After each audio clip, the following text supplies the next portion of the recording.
Assalamualaikum teman-teman.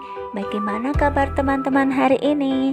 Semoga Allah selalu memberikan kesehatan dan Allah lindungi kalian semuanya. Amin.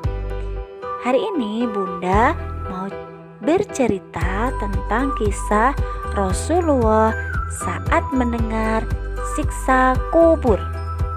Dengarkan ya. Bismillahirrahmanirrahim. Dalam hadis riwayat Bukhari Muslim dari Ibnu Abbas disebutkan bahwa Rasulullah Shallallahu Alaihi Wasallam mampu mendengar suara mayat yang sedang disiksa di dalam kubur dari dua kuburan yang dilewatinya, yaitu Rasulullah yang melewatinya.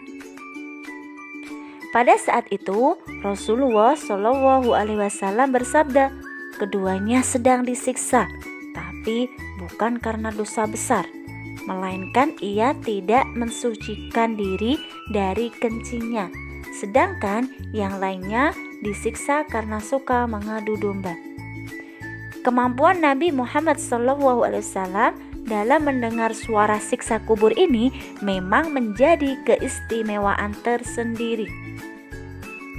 Sungguh ini merupakan kebesaran Allah yang patut diyakini agar seluruh umat muslim bertaubat dan memohon ampun kepadanya. Setelah Rasulullah mengetahui kejadian yang dahsyat itu, yaitu mendengar cerita atau siksa kubur di dua kuburan tersebut, Rasulullah langsung mengambil pelepah kurma yang masih basah. Rasulullah lalu membelah pelepah kurma tersebut. Dibelahlah pelepah kurma yang masih basah itu menjadi dua bagian. Hal-hal yang dilakukan Rasulullah itu sontak membuat sahabat menyaksikannya jadi keheranan. Sebenarnya untuk apa ya Rasulullah mengambil pelepah kurma itu? Dan sebenarnya kenapa pula pelepah kurma itu dibelah menjadi dua bagian? Setelah Rasulullah membelah pelepah kurma itu, lalu Rasulullah menancapkan kedua belahan pelepah kurma itu di atas kuburan. Setiap kuburan ditancapkan masing-masing satu bagian pelepah. Para sahabat yang heran lantas bertanya pada Rasulullah SAW, "Wahai Rasulullah, kenapa engkau lakukan itu?" Lantas beliau bersabda, "Semoga diringankan siksa kubur keduanya selama pelepah kurma ini belum kering." Hadis riwayat Bukhari. Nah teman-teman, oleh sebab itu maka hendaklah kita lebih hati-hati dan menggunakan adab saat kencing ya.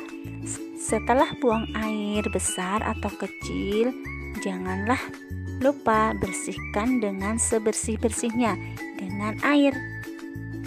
Jangan sampai percikan air kencing itu menyebar dan mengenai pakaian kita. Kalau pakaian itu digunakan untuk sholat, tentulah tidak sah karena masih membawa najis. Jadi anak-anak, jika kencing tidak boleh ya sembarangan, harus pakai adab.